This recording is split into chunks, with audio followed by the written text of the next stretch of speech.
Well, Becca, today we have PDA extraordinaire Harry Thompson joining us. Um, made me think about the demands that I avoid and why. I, I Oh my figure God. I'll just kind of start it out because I know you're going to ask me anyway. I am. Uh, so I I guess I was thinking it was like it's probably in like three or four different categories. Like when I'm being judged, that like I'm worried about being judged, I will avoid that.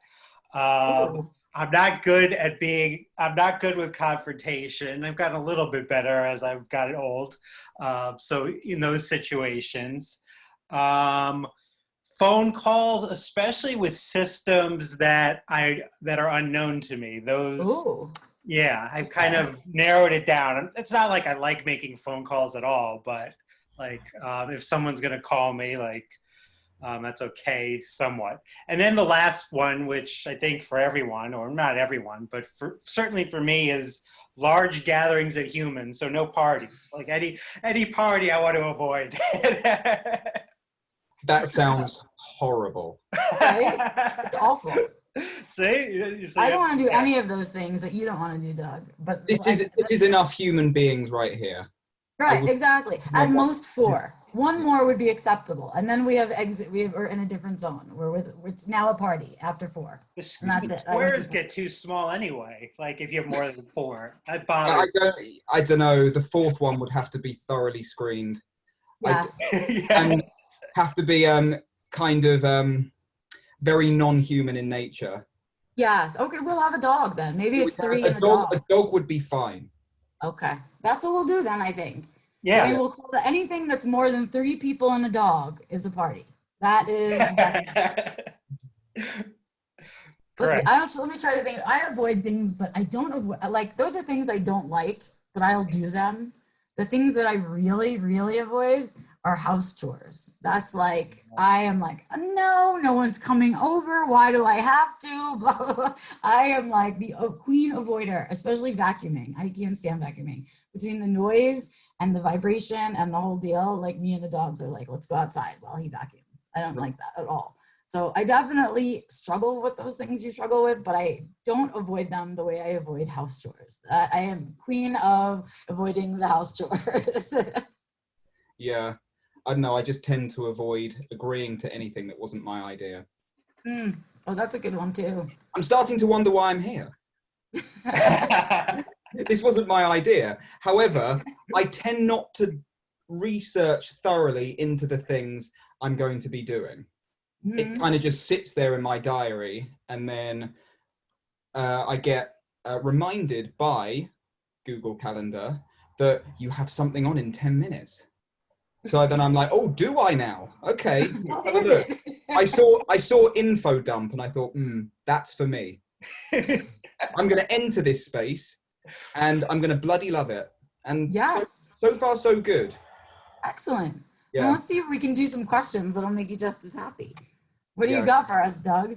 Well, so Harry, I would say that some of the people closest to me might call me a fidgety fucker. So Brilliant. I was really interested with your clothing line that is a fidgety fucker clothing. So tell me a little bit about that. Gosh, there's not much to it really. I just thought, I'm a fidgety fucker sounds better than attention deficit hyperactivity disorder.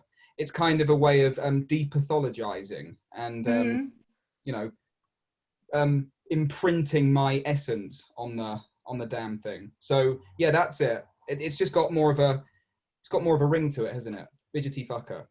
You know, Yes. Who wouldn't be proud to be a fidgety fucker? Totally.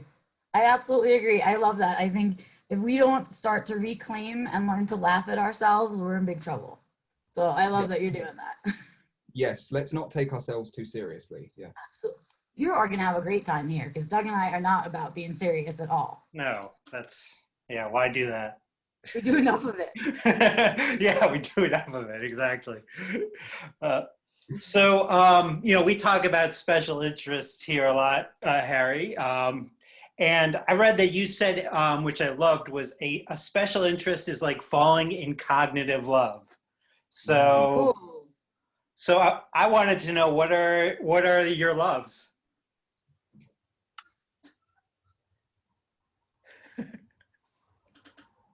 This man, Freddie Mercury, he's my cognitive love. Yeah, like he makes me feel things, you know, like it's a multi-dimensional experience. So that's pretty cool. Other than that, gosh, I always talk about how special interests have a different flavor. So you can have recurring special interests, which come and go throughout life. And special interests that one seems to develop early on that just stay with you, you know, throughout life, that don't really go away. And then others which are like a flash in the pan, right? So mine do tend to change.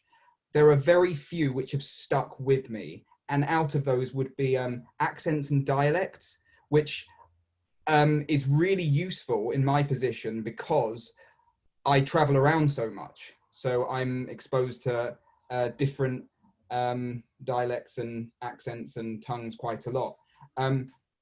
Other than that, there are some that come and go, and there are others which, as I said, are kind of here to stay. So I suppose actually autistic experience, autism, neurodiversity itself, that wasn't always a special interest of mine, but it has been the past few years. And I think we'd all be in trouble if I started to find that boring, because then I'd probably have to just stop what I'm doing, and that would be disastrous. But no, yeah, I've had so many. Some are really boring and random. Like I got really into hypothermia, and I didn't like it because it was boring me, but I couldn't get enough of it. It was really weird. I was like, oh, come on, change. You're boring. Right. And others like Freddie Mercury or astronomy or yeah, accents and dialects are very close to my heart. So yeah, we need these special interests in our lives. They're like nutrition. We are. All right.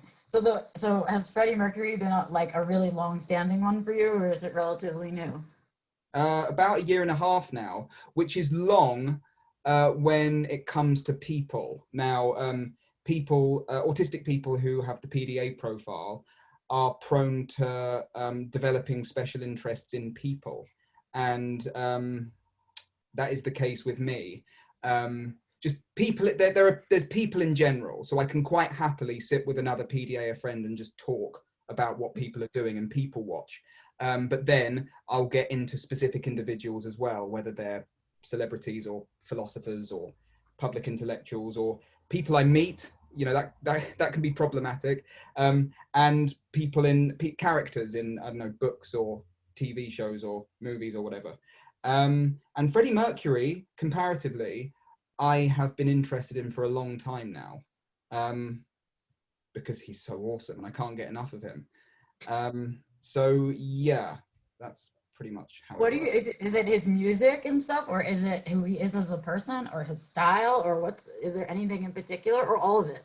All of it. He's irresistible.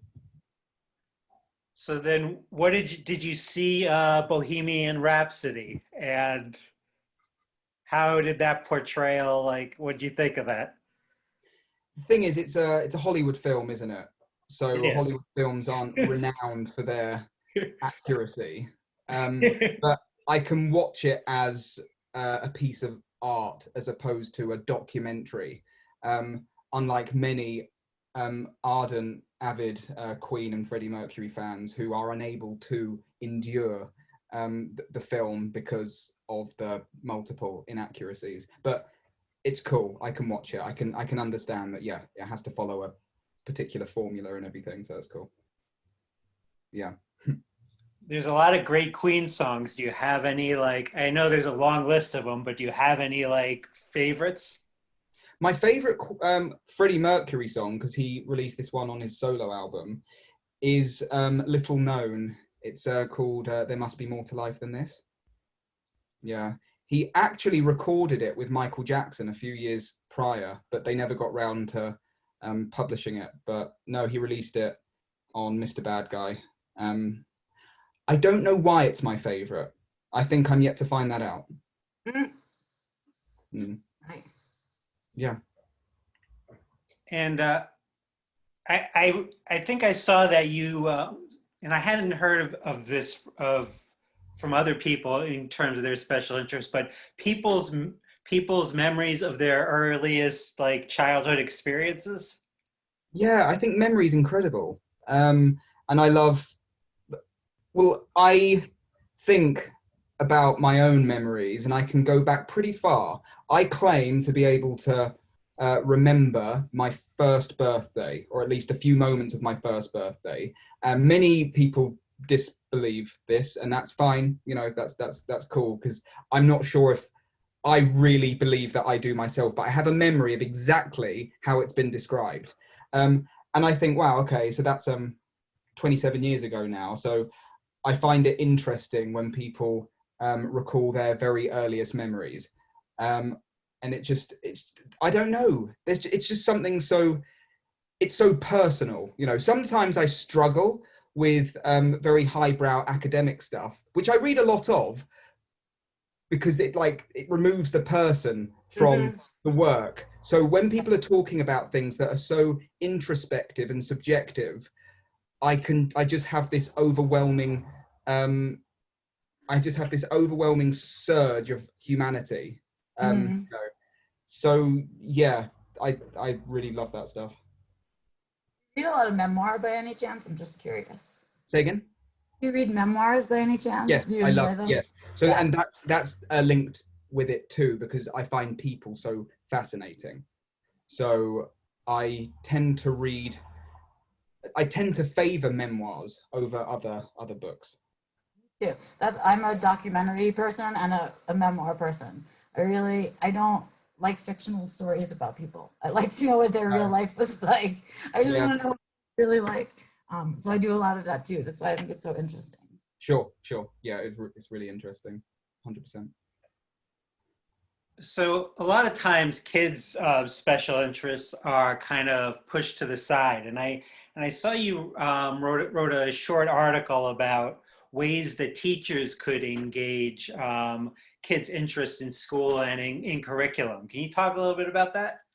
Yeah, of course. It's a very important point, because when one peruses autistic literature, they will often be advised to engage the autistic person's interests. And this is 100% correct. But I fear that many do it incorrectly. That is to say, many will exploit the child's interests as a way of steering them towards academic goals. And I say, no, you know, they'll see through that, and they will, we kind of experience the world through the medium of interest. You know, if interest isn't present, then the world is unrelatable. The world Mm, is not worth being a part of. But suddenly, when our interests are present, everything makes sense. And that is how you connect to the autistic spirit. You have to, I often advise people, find the what's in it for me factor for you when it comes to what their interests are. You know, what about their interests can you engage with genuinely and yes. organically, so that they can see you? Suddenly you exist the moment you enter the domain of interest. But for people to kind of feign interest or take superficial interest as a way of steering them towards other goals, and, you know, kind of evincing some kind of ulterior motive, that's not a respectable way to engage their interests. And I think it's simple. You just surrender to the interests, which we do. Sometimes people take issue with my use of the word surrender or submit.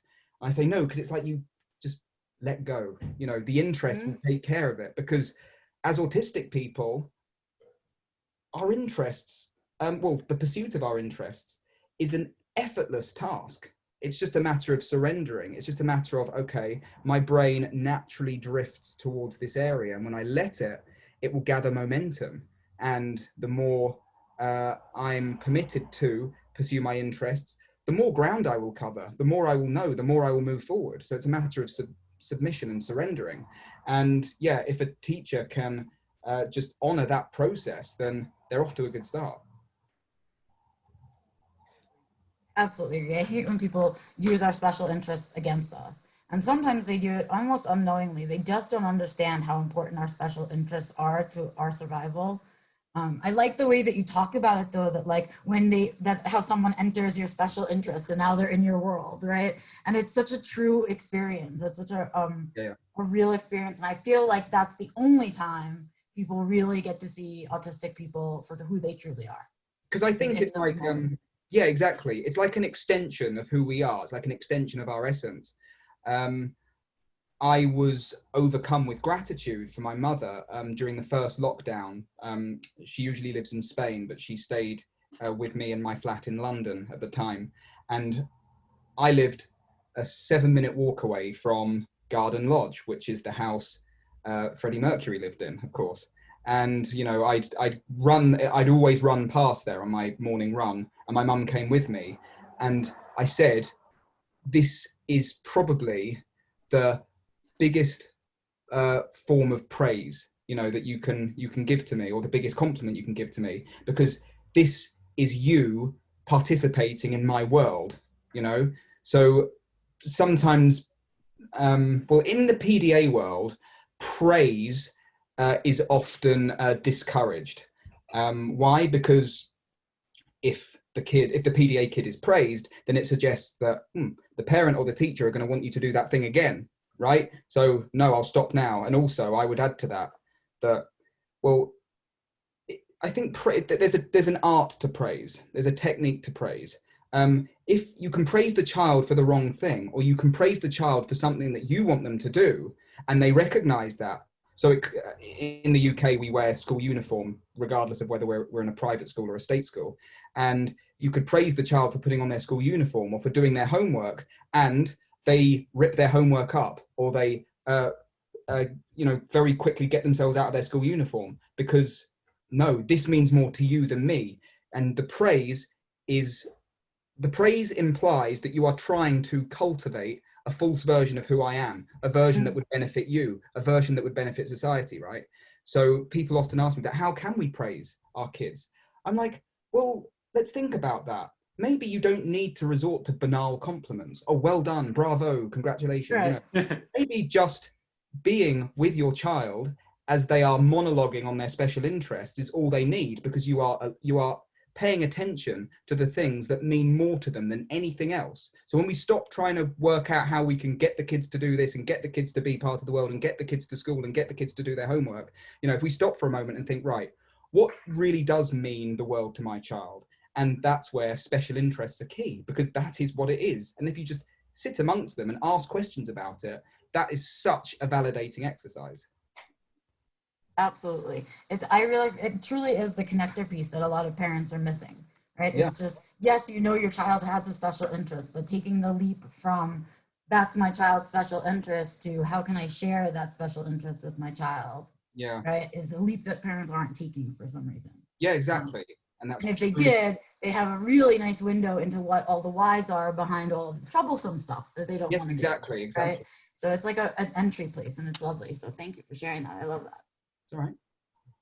Well, why hypothermia? What's the interest in that? I don't know, and I really want to know why, because it was so annoying. Because I was stuck there. So, because sometimes you're kind of stuck and you're waiting. It's like I was waiting for a delayed train to arrive.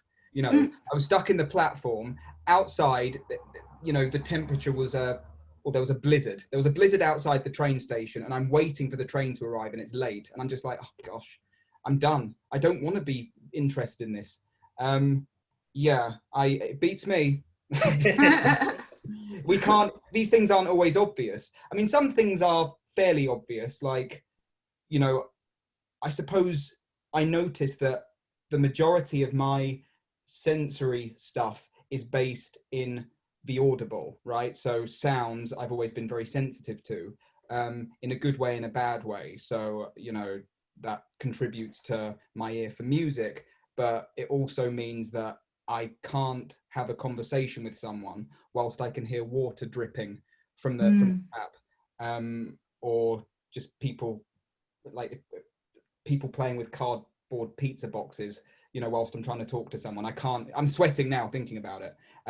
But this would make sense because I'm obsessed with accents and dialects at the same time, right? So that all ties in. But then there are some that are just random. And being interested in people who perhaps I recognize they could be neurodivergent, you know, and that's really interesting because I am too. So, you know, let's kind of compare experiences and stuff. But hypothermia, where the heck did that come from? I don't know. I don't know, but I think that's great. And but I feel that way about some of my special interests too. Like they all made sense for a little while and they made sense with each other. You know, I was a little kid, I liked volcanoes, and from volcanoes I went to dinosaurs, and that sort of makes sense together and all that. And then somewhere around, I don't know, 12, 14, I became obsessed with true crime and serial killers. And that has been my thing now I'm 45. So all this time, right? And I just think, I don't know why. I will never know why it appeals to me, but it just did. You fell in true cognitive love. Yes, I did. Absolutely. Yeah, there we go. So Harry, before we go, want to promote an upcoming event that you have. It looks like June 11th, you'll be presenting on the darker side of PDA. Oh, yes. What can people expect from this, and how can they get tickets? Right. So I think, and let me really emphasize the word think, because I try not to go on social media so much and leave it to my team to take care of that stuff for me. But if you go to the top of my Facebook page, there is a pinned post under which you can access the ticket link. What can people expect?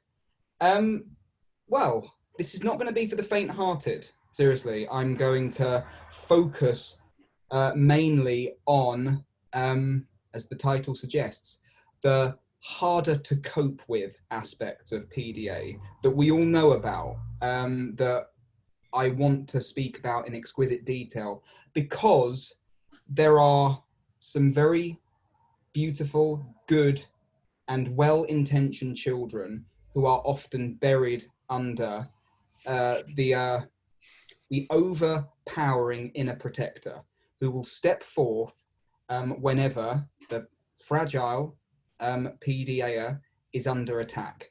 And when I say step forth, I mean often resorts to destructive ways of reclaiming control. So this is very important. It's going to be very controversial, and I think I'm going to be revealing a lot about myself and my experiences, probably more so than I've done ever, you know, even writing books and making videos and writing posts. I'm really, really, really gonna flesh out these parts, because yeah, we need to speak about them, and we need to destigmatize certain, you know, responses and behaviors. Not condone and praise, not encourage. We all understand that people suffer as a result of meltdowns, but it is the person having the meltdown too who is suffering as well. So yeah, it's going to be quite a ride. So buckle up. Sounds good. So we end each episode of Info Dump with something called Inside the Autistic Studio, just 11 questions to get to our listeners to know you a little bit better. So the first question is, what are your pronouns? He, him. And what's your preferred stim? Ooh, singing. Singing Queen songs? I think you know the answer to that.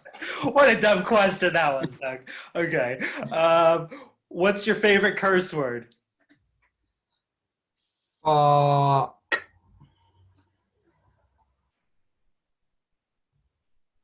That's it.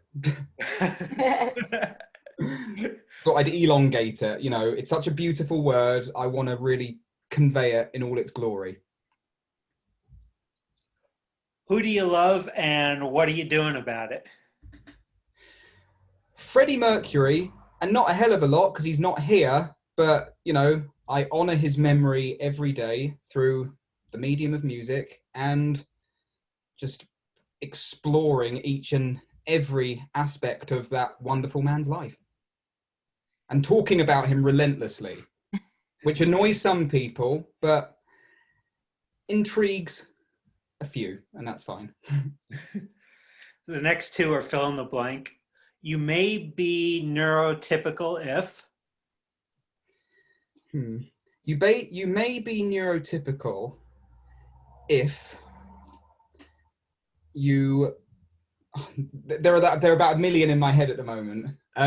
You may be neurotypical if you work as a real estate agent. I'll choose that one. That one. I wish you saw what happened in my head then, because for those people who follow me on Facebook know that, yeah, without neurotypicals, I wouldn't have much of a comedy routine left. Put it that way.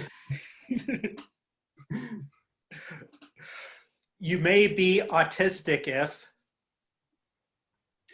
You may be autistic if you proceed to respond to a person's anecdotes with a personal anecdote of your own. This, contrary to popular belief, is not the result of self-centeredness.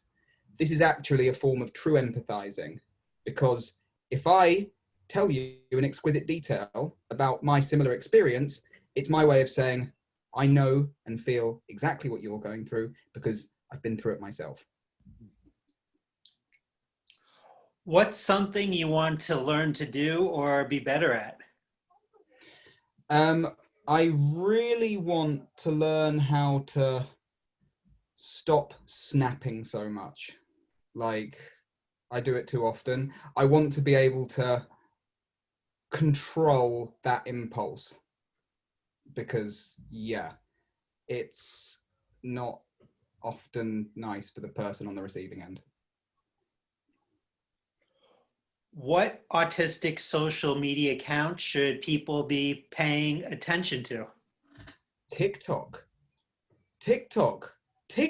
because I was not a fan of TikTok. I made fun of TikTok. I despised TikTok. I thought TikTok was worthless right up until my friend's daughter kind of talked me into it. And now I can't get enough of it. And yeah, I don't know, there's something about TikTok that just makes my heart really happy and jig for joy. And yeah, I think TikTok is crying out for more autistic advocates, because it's just, well, neurodivergent advocates in general, because I like the whole 1 minute video thing, because not everyone can sustain their attention, you know, for the ADHD type. So I think it's perfect. I think it appeals to various neurotypes, which is very, very important. So yeah, TikTok all the way. What's one thing in your routine you couldn't possibly live without? They're all pretty indispensable, but let me just quickly remove each one and then see how I respond. No, that can go. That can go. That can go. Aha. I'd be nothing without my code words. Oh. Oh, yes, this is very important, my code words. Absolutely. Dog, cat, or must I choose? Right. Had you asked me this a few years ago, I would have said dog, on the basis that that is how I was indoctrinated. But these days, cat. Yes, by a fair amount. I was marginally cat about a year ago, but you know what? I've been left to dog sit by myself one too many times. I'm sorry, dogs, but cats are going to have to win this one by a landslide, because also Freddy Mercury was a cat person. Yeah, that too, but most importantly, all cats are PDA. Mm-hmm. Big time. Awesome. What, and All right, last question, what does autistic joy mean to you? Huh, wow. When I attended a autistic social group once, I noticed two people enter the room, and initially they were both rather timid, right up until the point they realized they shared the same special interest. And oh my goodness, I've never seen such passion and enthusiasm take place in neurotypical conversations before. And that to me was just magic. Right. Well, that's our last question. Thank you so much for joining us, Harry. I appreciate it so much. And I guess that's it for us, Doug. Another episode done. Can you believe it? You have to wait 2 more weeks to have this much fun, Becca. That's right. That's right. I'll save up. I'm going to save it up. But I'll bring my dog so that we're, you know, it's me and you and a guest and a dog. And then we'll not overload. Okay? All right. Thanks so much for joining us, everyone. Bye.